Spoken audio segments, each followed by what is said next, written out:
कौन सा फल जिगर की सफाई में अहम किरदार अदा करता है?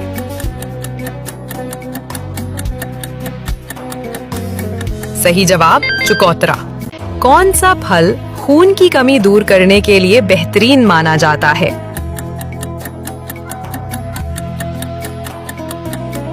अपनी ज़हानत से इसका जवाब कमेंट सेक्शन में दें। कौन सा फल खाने से हेयर फॉल यानी बाल गिरना कम हो जाते हैं?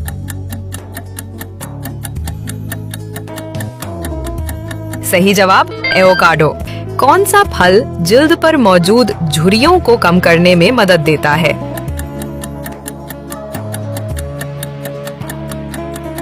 सही जवाब पपीता। कौन सा फल आंखों की बीनाई तेज करने में मशहूर है?